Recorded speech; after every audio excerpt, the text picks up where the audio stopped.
What up, though? What up, though? Ledge here with another special guest, man. This guy is, in my opinion, my humble opinion, one of the most underrated and feared guys in battle rap right now. There's a lot of people who say his name but will not take him, and I understand why. He is the talented A Ward, my brother. What is up? What up, what up, what up, man? Thanks for having me on. For real, for real. No doubt, man. No doubt. You've been killing it this year on all circuits, bringing your A game no matter where you've been. I know you got to be tired, but first and foremost, I want to congratulate you because I seen something. I think Loso put it on Twitter. You recently became a married man, so salute and congrats on that. Thank you so much, man. It's been a hectic last month, so been Yeah, busy. I can feel. You feeling different now? That you got y'all ringed up. Anything feeling different? No, not really, man. We've been together a long time, so it was in due time, you know. I mean, it's dope. There's little things that you catch like after you're married and stuff. Just saying words like wife and husband, and last name changes and stuff. It's pretty cool, but yeah, we've been together a while. Oh man, that's good. Yeah, continue. Blessings, blessings. hmm So man, you got a big battle on your hands coming up, man. King of the Dot, Town Bidness 2 versus Illmac. And if I had to be honest, you can arguably say Illmac hasn't lost in a couple of years. Like he's had a few debatables, but for the most part, he's been killing cats. Is there any pressure for you, being that you are the guy that a lot of people say deserves a shot at the chain? So with this battle kind of in front of you, because I do feel like you clear this hurdle, they can't deny you. Right. Is there any added pressure on this matchup for you? Yeah, I think so. I think there's added pressure. The one thing that's weird about this matchup is a lot of times when you're battling like a guy who's been around that long or a guy who's considered like a legend or I battled DNA, Cortez, and different things. I feel like Illmac wants this battle more than I do. I don't get it twisted. Like I really want to battle Illmac. I wouldn't have accepted the battle without wanting to battle him. Right. But like his mentality, because we were supposed to battle originally back in April and it didn't happen, and just his mentality and how he's operated with just the storyline behind it and just our interactions online and stuff. Like he is coming to rap long rounds, a lot of stuff, and try to destroy me, And so that's where I think the pressure is just that one, I'm battling Illmac, I'm battling him on the West Coast, I'm battling him in front of a kind of like a nostalgic grind time heavy crowd, For sure. that they always have out there. My back's against the wall and a lot of facets of the battle. So that's kind of where the pressure comes from. I can see that too because I've stated on one of my build-ups on the road to this battle. I kind of do like pre-cap, so to speak. I said that he knows that crowd, that league, probably like the back of his hand. So even if like everything evens out, skill for skill, bar for bar, it's just the little nuances and intangibles that he has that can kind of sway things in his favor. So I definitely understand where you're coming from with that. Now my question is you, because I watched a lot of your King of the Dot battles. I watched them, and I even like I'm so much of a nerd. Like I even watched like the watch battles by Ruin Your Day of your battles, like when people doing it. So. And sometimes I feel like, he said something really slick that I've heard him like have like a similar punch with it and it goes over well, but maybe it don't hit as hard.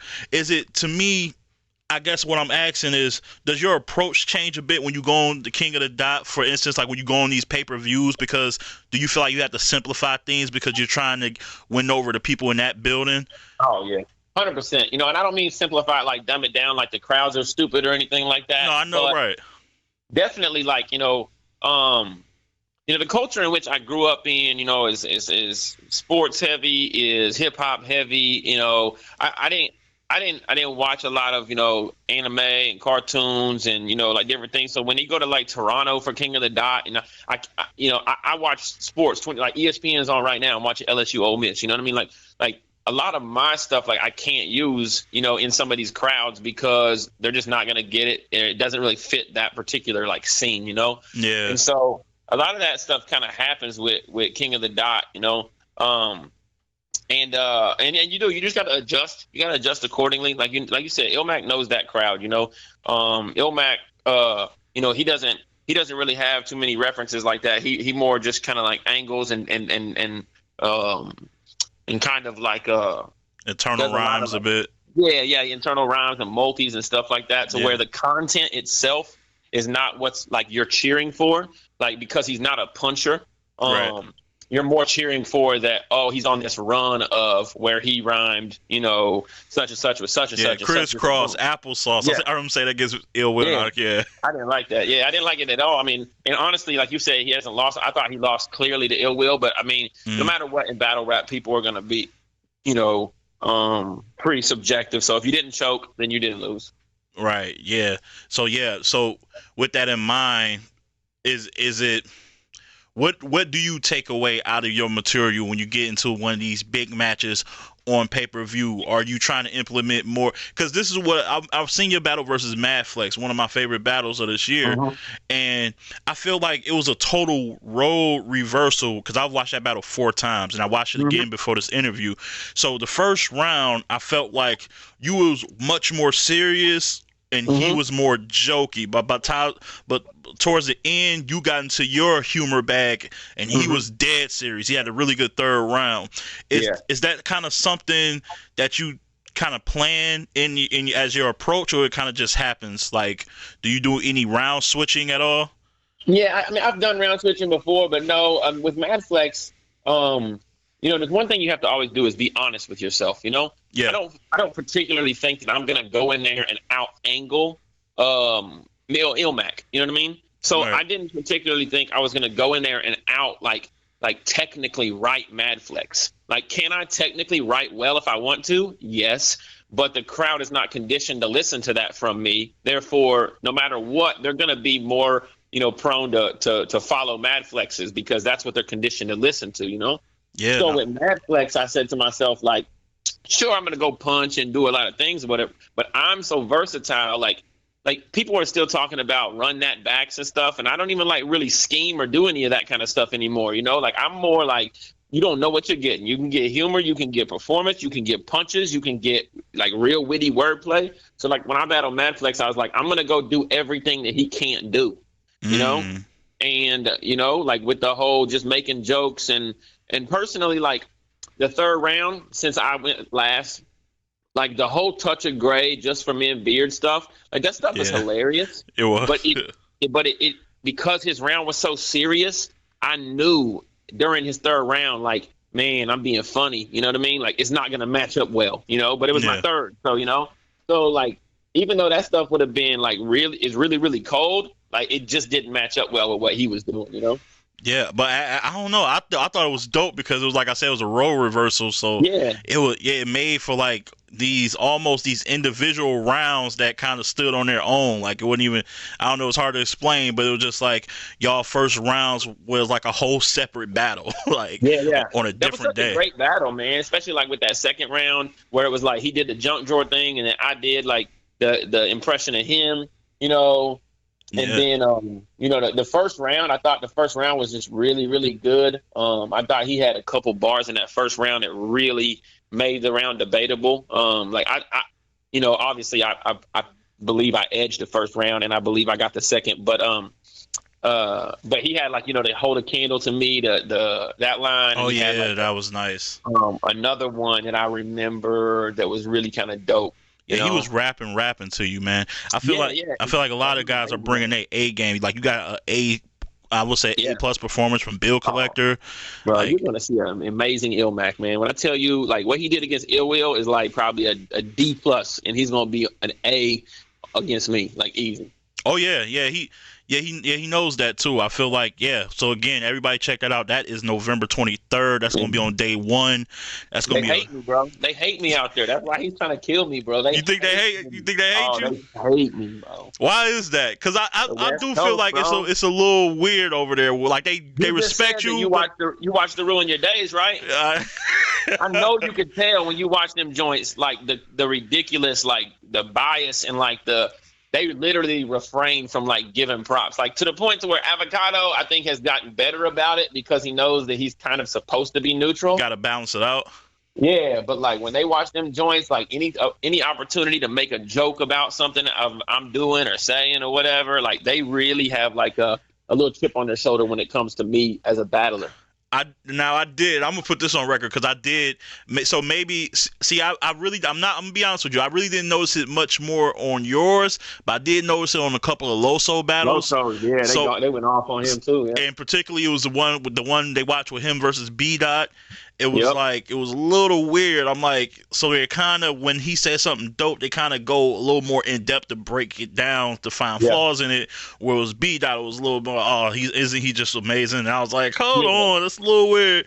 But Yeah. It's like that, man. Like, and I don't know, like, I don't really know what it stems from, other than California, West Coast, or whatever is a very, I mean, it's a very liberal state, which is fine, and we're Christians, so so California is kind of like, like I don't know that it's not a lot of their, Bible believing people over there, so they probably already have like a disagreement there, and then like me and Loso, like especially me, so over on the URL side, the culture is a little bit more, like when you're off stage, like everybody's like friends, you know what I mean? yeah, it's camaraderie there for sure. Yeah, camaraderie. On the King of the Dot side, the culture is almost like when I was talking about that grind time feel, like who are you? You didn't grow up with us, we have to co-sign you and tell the world that you're good. You know what I mean? So you're trying to say that the King of the Dot is kind of like has this elitist.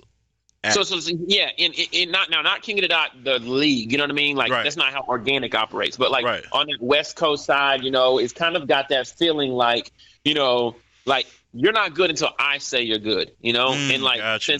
since I'm not from there, it's kind of like, oh, you're taking our battles, you're taking our spots, like three events in Cali. I've been on all three: Peanut, Madflex, and now Illmac. You know what I mean? And so there's somebody that lives in Cali, like a Fredo or a Peanut or a a Thesaurus or a Caustic, who they want those plates, they want those big matches, and they're not getting them at those times. You know what I mean? Right. And so yeah. So they feel like you gotta be stamped. Yeah, like who are you to come in? Damn. Yeah, I've never looked at it like that, but that makes a lot of sense, man. Yep. So with that being said, King of the Dot got the chain going on, the same card. You got Real Deal versus Chilla. I know you're gonna be watching that one, like trying to see who wins that one and that matchup. My question to you is, let's say hypothetically, it's you do really well versus Illmac. Debatable battle, but you show your worth. You show that you're that guy who everybody believes you are. Let's say the next time the title's on the line, you don't get that shot. Is your chase for that over? Or are you still going to try to grind and get that? Or are you going to move on? Like, what is your thought process after this card when they announce the next matchup for the title and it's not you? Yeah. I would never say it's over, but I just know how to strategically distance myself or just take my career in my own hands. I think you kind of have been seeing that over the last, couple years anyway. Like, people do think of me as a King of the Dot battler, but you also see me at all these other events. You see me on any other league. You see me, you know what I mean? Like that I'm at least offered battles on, you know what I mean? Yeah. And so, if that was to happen, and let's say they went, Madflex, or let's say they went with, a Sharon or a Pat Say or a Pass that came back, that's fine. I mean, I get it. I'm not the one to say like you get to choose who you want to champion your brand in a sense, you know what I mean? Right. But I'm not gonna just like stop. I'm still gonna battle there. I'm still gonna want to battle the best people,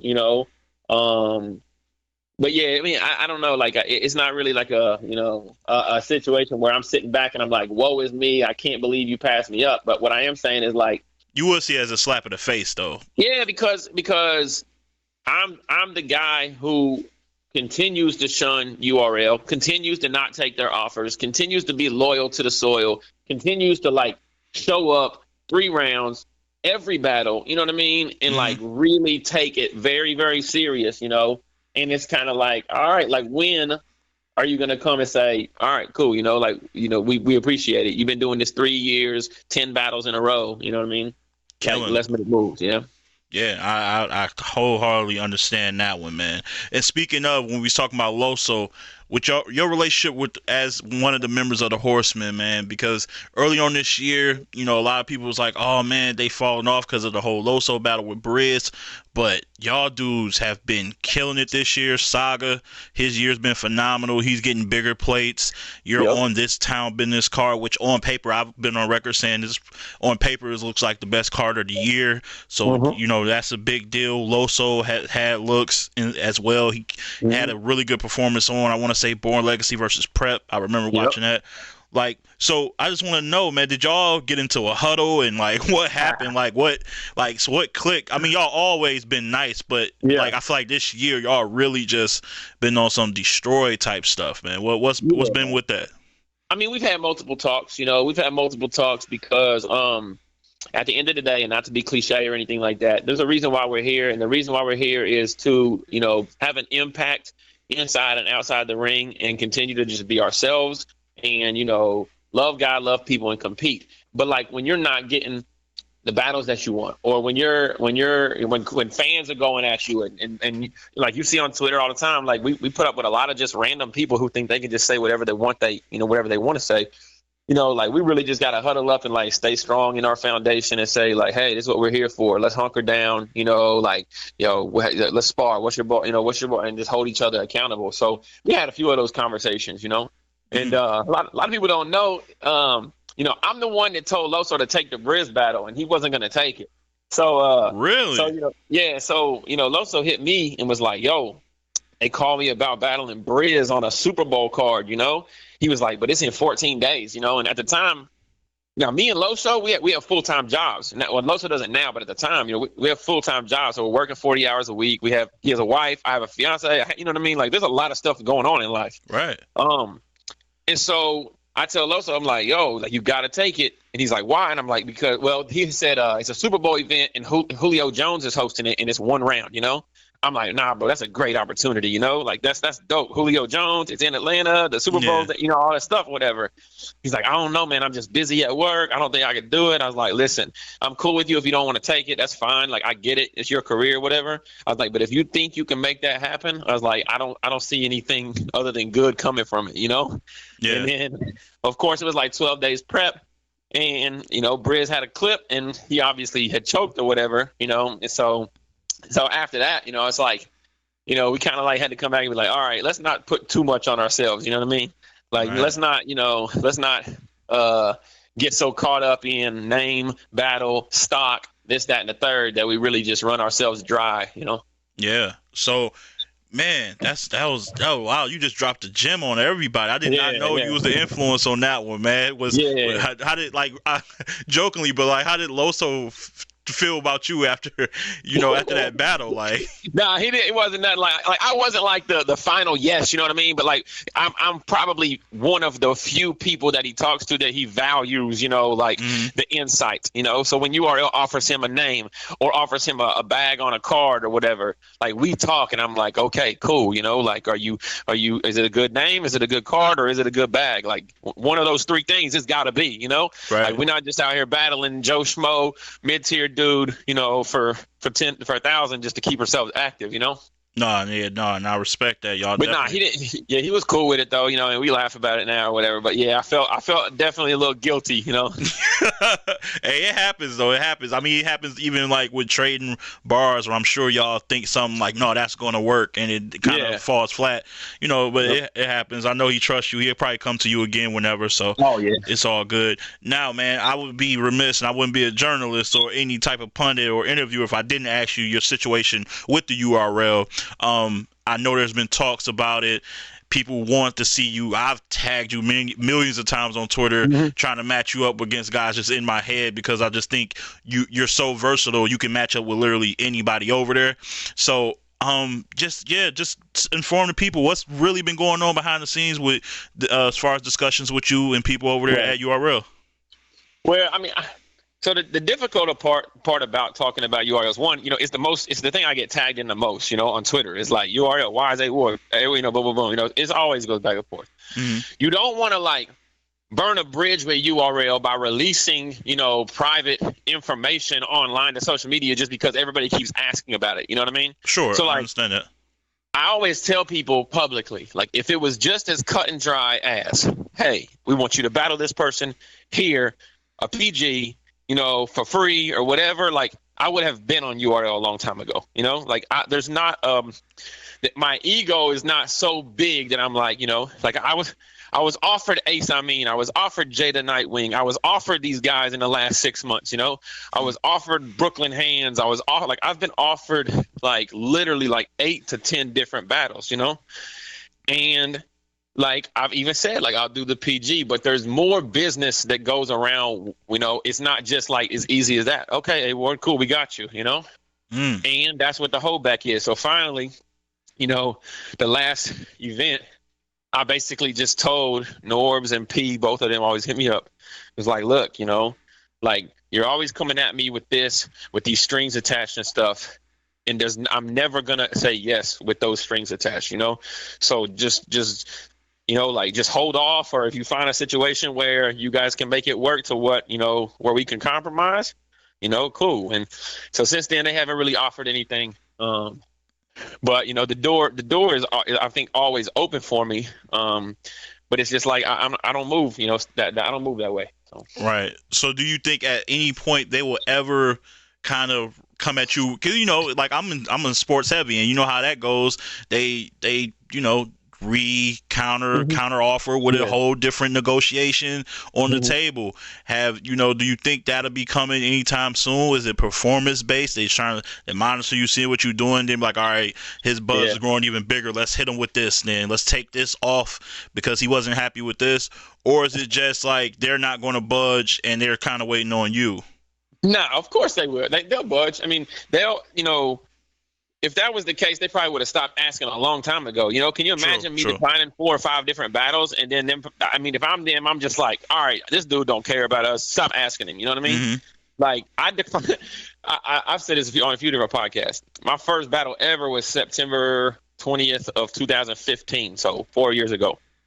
When I got done, after the battle dropped in November, they offered me B-Dot on URL for a PG. Like, after my first battle ever, like Norbs, Queens Flip, all these people on the phone, So like, wow. I've been telling them no, for 4 years, and they're still asking, as recent as 4 months ago. You know what I mean?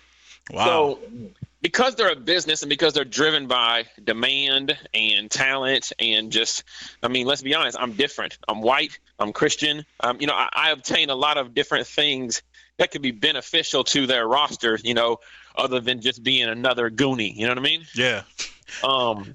Yeah, and that's no diss to them. That was a jab. You be jabbing at them. Go ahead, take it. All right. But yeah, so they're gonna keep, and with the whole app thing. Yeah. I'm thinking that, as the app continues to, I guess, however they continue to use the app, that sooner or later that whole idea of like PGs and stuff like that will probably, kind of fall off a little bit too, because they're just going to want to backload this app so that they have enough, battles and stuff so that people that are paying $8 a month get their, however many battles a week they're getting, Yeah. And so, yeah, sooner or later, everybody's going to be battling everybody, and you're going to be like, dang, well, he already battled him because we do 2 events every month, and they're going to need that, That's a good point. Mm-hmm. So I want to like move on from URL and just talk about what about leagues in general. Like, there's other leagues that I definitely think you would mesh well in, such as Bullpen. Like, I would love to see you on Bullpen. Loso's over there. He's been developing season over there. I'm pretty sure you got a nice relationship with John. Oh yeah. Like, have there been talks about making a Bullpen appearance? RBE, Adam, ARP, and those guys are always looking to change. I would call them, they're the more high risk, high reward guys of battle rap. And I'm pretty sure have any of these guys reached out to you anytime soon about coming on their platforms? Yeah. So it's been frustrating because the 2 times John's asked me to battle have been like he does like normally he does a birthday event in October. This year he was supposed to do a birthday event in October, but he didn't. But he asked me to be on the card, and it's always the third week in October. And every year I take a fellas trip with my fantasy football guys the third weekend of October. So we always you in this sports joint for real. You real about it. Yeah. So like 2 years ago, I'm like, bro, I'm in Vegas with my dudes. Last year, I'm in Miami, like I can't do it, So the 2 times he's offered have just been really bad timing. RBE, I'm a little bit more disappointed with. I'm not gonna lie, and they offered me JC 2 years ago, and I accepted.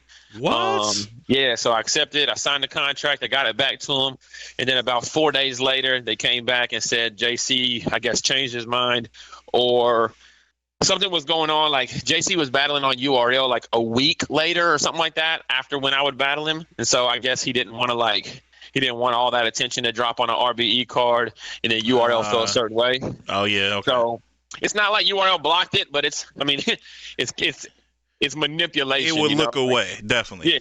Yeah. It's a weird type of manipulation. The same way, when you got guys that don't want to go to King of the Dot and battle, it's because URL might not say, well, you can't go over there, but they know if they go over there and battle, they're not going to get that good played on URL next time, or URL is going to kind of feel a certain way about them, Yeah, I guess that's why it's the beauty in guys like you, JC. I would put a lot of Ill Will in that because he's just been on all the big 3 this year. The beauty in being I call you guys freelancers.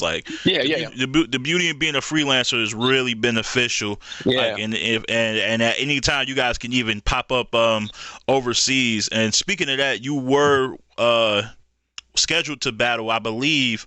Was it Shocks the Rebel over there at the Apex fill-in? Yeah. What happened with that? Because people were saying he was actually over here when the battles was going down over there or something. What happened? Yeah, I'm pretty close with Shocks. I would say close. He's one of the very few people from over there that I had built a friendship with. Okay. And so we talk. I would say maybe once every couple months or something like that. After I battled Archaic over there, he was just a real solid dude. So I was talking with him up until the battle, the week of and stuff, going back and forth. And I did get a feeling in our conversations because some stuff happened with flights because of the hurricanes in Florida. Oh. So I told him my flight was in 2 days, or something like that. I'm like, yo, hurricanes down there. We might have to switch the flights or whatever. And he lightheartedly made a joke, if you miss your flight, it's okay, I promise. You know what I mean? Kind of, and that's a conversation between us, And I'm like, nah, man, I'm gonna do everything I can to get there, And the whole time he's just going through some very personal stuff, some very, very personal stuff. Gotcha. And, I'm sure he would have shared it with me if I wasn't his opponent because we talk like that, Yeah. And I believe that he had every intention, even up until, the night before, to make that trip and be there. But, the day of, they come and say, hey, he can't make it. And I'm not the kind of person that's super upset or mad or, like that. Right. Life comes before battle rap to me, especially when it comes to somebody that I have built a bond with and I know, is not really trying to screw me over or whatever. So, it worked out, he's definitely still going through some things or whatever. And, I'm keeping him lifted. We're praying for him. We stay in touch a little bit, and I hope everything gets back to where he can get back in the ring because he's dope. Yeah, he was phenomenal. I was looking forward to that matchup, man. Yeah, because I believe the last time you was over there was earlier this year versus Sharon. Yeah, and they showed you guys a lot of level. Again, that's I think at the midway point of the year, I had that as one of the top 10 battles of the year. You guys put on the show there. The love in over there in England, particularly. What do you notice in the difference, as far as crowds, abroad? Is it just them maybe paying attention a little more intensively to stuff that isn't just a punch? Are they a little more, I guess, accepting and more welcoming to humor? Because I feel like that element kind of gets a negative just tone and negative conversation when you bring it over here. A lot of guys, particularly on the URL platform, nobody want to hear that joking. All he does is you know what I'm saying? But I'm that was a big element in battle rap from in the beginning. Like, Yeah. I don't think a lot of guys people remember like in the early '90s when you used to roast each other, talk about your clothes, and your attire, Oh and yeah. freestyle like Oh yeah. that. People weren't using gun bars around that No. time. So, Yeah. just tell me about the difference you notice in the crowds, when you go overseas. It's huge, man. I tell you one thing, like, a lot of reason why you have this whole idea of gassing, and you have this whole idea of these groups getting together and just being like 20 deep in there, is because when you're battling sometimes in the States, you're battling around a whole bunch of battlers and a whole bunch of people that are, like friends, and they're there almost to support their friend and not support like the battle itself, Yeah. And so then you find yourself like the people that are listening to you, they rap and they think they can do it better, you know what I mean? Or their friend has said that already, so the reactions are not as genuine, When you go to even like King of the Dot crowds, or even some King of the Dot crowds, or overseas, like they're fans. Like these people want to take pictures with you and sign autographs, and like I don't go to the Chiefs game and say like, dang, Patrick Mahomes, like I could do that. You know what I mean? Like, that wasn't that cold. You know what I mean? Yeah, that'd like be crazy. I'm there because he's doing something on a level I could never imagine, and it's impressive to me, and I want to cheer it on. Man. And so in overseas, and some of these other type venues, like when you go out there and it's just fans, they might want you to lose, they might like the other guy better, but they're there because they just want to enjoy battle rap. It's a lot more refreshing. That's a really great answer, and I finally, out of your answer, I think I kind of got my answer a little bit over here. I think it's kind of been our fault as media, or people who try to get into media, because I feel like now with I guess the attention on media, fans kind of don't judge it from a fan's point of view of just being entertained. Everybody wants to be overly critical because now Right. they want to be media now, and Right. and it's just like Yeah. there's no separation there now. Like I feel like, And like you said, like with the humor thing, what people don't understand is everything can be a bar. You know what I mean? facts. Like people say like, oh, but he's got bars. But like, if I say a joke and a joke is very effective, like that's a bar. That's a bar, You know what I yeah. mean?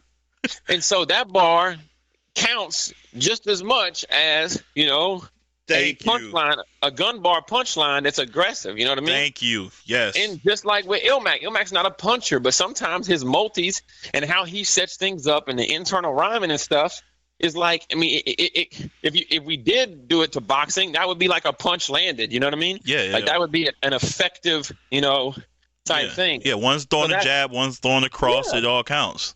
Yeah. So people just get, and that's why battle rap is just so subjective and it's all perspective, is because if you don't like jokes, or you decide that you don't like jokes and you just want rum nitty back-to-back punches, you're probably never going to think that B-Dot punches a little bit more, but like an Oops or an Illmac, or, even some of what I do or what Loso does or whatever is not as good as Av, Mac Myron, these kind of guys. Yeah. Oh man. Yeah, you sound like me right now. Have you listened to my show before? Like this is just crazy, dog. No, because I said that because I don't know if you heard, but I'm big in favor of judge battles.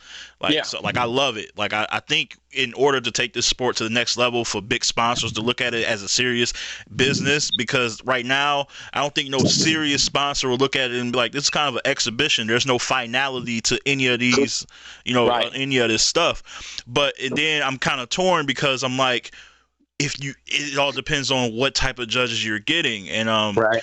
I don't know how do we balance that? Because I mean, how did you feel about the Real Deal, Chilla Jones decision? Like, who did you have winning, and do you feel like they got it right, or do you feel like the judges, like even if you had Real Deal winning, do you trust those judges in particular? Yeah. No, yeah, and as far as judge battles, I'm with you on the judge battles thing. The thing about judge battles is, like you said, like I would think there would need to be a very specific criteria, that you would get points for. You know what I mean? Yeah. And it would be, but whenever you set aside criteria to be judged on, it immediately puts a handicap on somebody who might not do some of those other things. You know what I mean?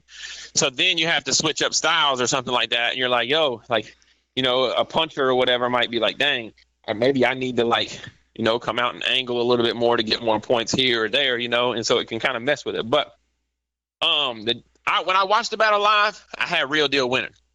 Okay. I had Real Deal winning when I watched it live on a pay-per-view.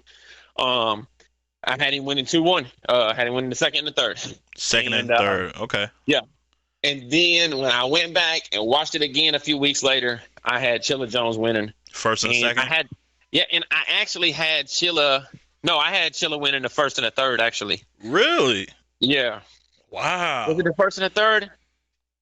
I don't know, man, because I loved Real Deal's angle in the second. Like, I loved him bringing it full circle and then doing the whole, there goes just Chilla Jones scheming again. You know what I mean? Yeah. Like, I love that angle, how it came full circle and how he brought it back to taking money off the GZ flyers and stuff, and like basically gave a double meaning to the scheming type thing, No, that was heavy. And then, I really like that. But I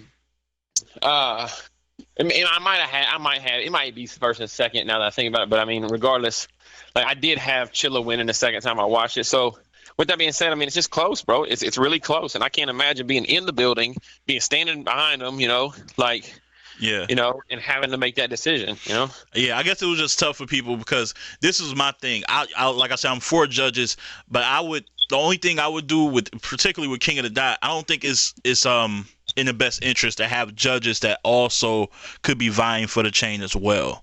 Because they could, and I know, like, 100%. I love Illmac. I'm pretty sure his integrity is high, but you never know. You never know if he's like, if he has the chain, I vote for him. He gets to win. He'll be much less of a threat to me. If I get that. Right. Yeah. So I don't know. And then that's very tough. That's very tough too. Yeah, like you said. Yeah, and Rum was a voter too, and his relationship. They like him and Chilla don't really like each other. So now they're battling on the Smack volume. So it's exactly. That was another thing. Is like I know that him and Chilla have been in talks for a while. You know what I mean? Like so even back to before that battle, like the whole Rum versus Chilla thing has been. So like there's always going to be conflict of interest, really. Yeah. It's just about trying to find the most genuine and authentic way of doing it, and there's never going to be a perfect system, I don't think. But I would be in favor of a weighted system to where you judge it in the building, and then you turn around, you judge it on camera, and then somehow maybe a third type of judge, and then you bring everything together, and you make a decision like after the event, a week later or whatever. Yeah, that's a fact. And there's going to be a lot of judge battles as far as your card goes. I'm a part of the Battle Rap Media Commission, who kind of does judge battles with a panel of media members that are respected and don't troll. Like that was crazy because y'all did the Madflex battle, and I think I won like 7-6. Yeah, that was us. Yes. Yeah, and I'm just like, that's really cool. Obviously, it holds weight in a sense of certain. It doesn't hold King of the Dot's not like Award 1. You know what I mean? Yeah, right. But it's just cool to show something to your followers or whatever that says like, this is really how close it was, Yeah. And then think about it is we don't like talk to each other beforehand. We just watch on our own time. And like I said, we wanted to make sure we get respected people who are not trolling, not, cover the story. I always say cover the story. Don't try to become the story. Let the talent be the talent. So, man, I appreciate your time, A Ward, dog. Hold on, wait, real quick. You a Vols fan? Man, hardcore, bro. Hardcore. Ever since I was, 6 weeks old. The first game I watched was the 1986 Sugar Bowl when we beat Miami 35-7. They had Vinny Testaverde. We smoked them. Jimmy Johnson was a coach. Like, I've been hardcore Tennessee fan since birth, bro. So that means you in it for the long haul. There's nothing because you guys have been. Yeah, I'm a Wolverines fan. I'm a Michigan Wolverines fan. Yeah. We've had our ups and downs too, but not quite like Tennessee.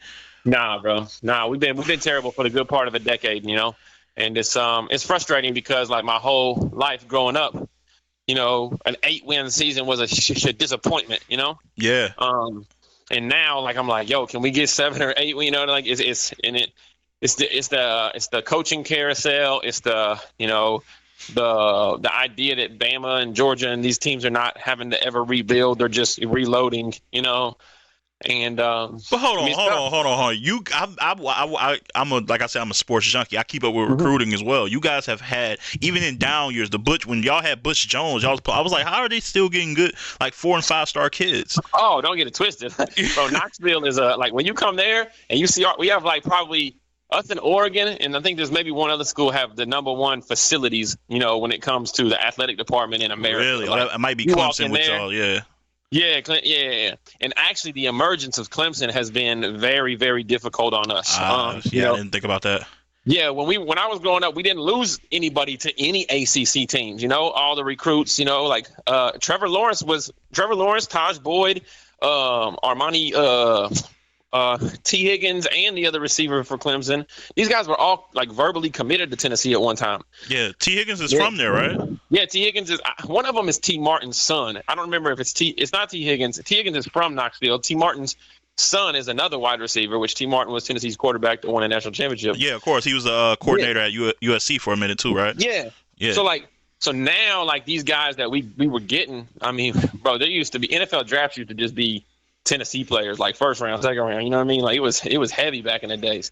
I do respect your loyalty, like to still rep them hard like that, even during this time. That let me know you for real about it. But what about you, man? What about Jim Harbaugh? Oh, we ain't doing that. Look, we had a big rivalry win today, bro. We beat Michigan State. We beat one of our team. You know what I'm saying?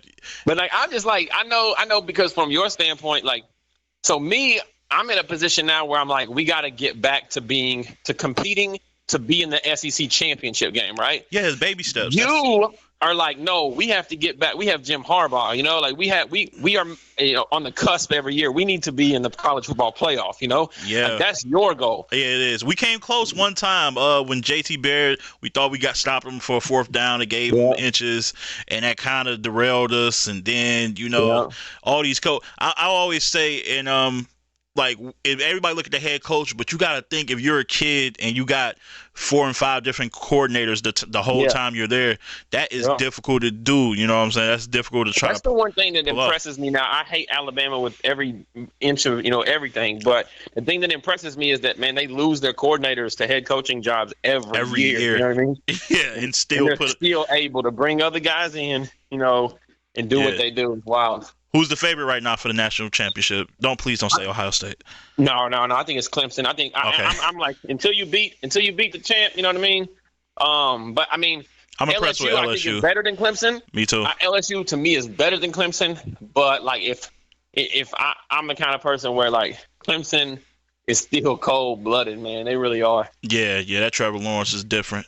He is definitely different. And this Joe Burrow, he's nice, man, but there's still something about him that makes me think like he's going to have one of them games. And it might be the SEC championship or it might be in the college football playoff where it's just like, oh, that's the LSU quarterback we remember. Oh, yeah. Well, I can see that because he gambles, man. He don't really throw little 5-yard routes. He throw it down the field. So that might be costly in a big game like against Georgia or something. So we'll see, man. Damn, man. I could talk sports for a minute, but me too, bro. I just moved. I moved to Kansas City for college, so I live in Big 12 countries, and I'm an SEC fan, so I'm always just going back and forth. I co-host a podcast too called "It's a Black and White Thing." Me and my homie, he's a Notre Dame fan. We talk sports all the time. What's it called? Let me write this down. It's a Black and White Thing. Is that on all streaming services and joint? Yeah. If you do like if you just search brains and bars, like on Anchor and like on the apps that you get your podcasts and stuff like that, Apple and it should pop up. We're not as consistent as we would like to be. We're doing an episode this week because we want to talk about important in podcasting. Yeah, Myles Garrett and different things like that, and just kind of like the college football playoff. But we probably got like 55 episodes over the last 4 years.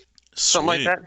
Yeah, I'm gonna definitely listen to that, man. I listen to podcasts all the time in the morning to get me through work, man. So I'm gonna check it out, dog. Man. A-Ward, man. You got a big battle coming up. Wish you well, man. I hope y'all put on the show out there. I appreciate your time, for real. Respect. You already know, bro. I'm about to get back to writing this third. All right, man. Appreciate you, man. Hey, man. Everybody, thanks for tuning in. This has been Ledge with A-Ward, Top Tier Podcast. Like and subscribe and tune into more stuff on the podcast on all your streaming services. And as always, keep it battle rap. Love.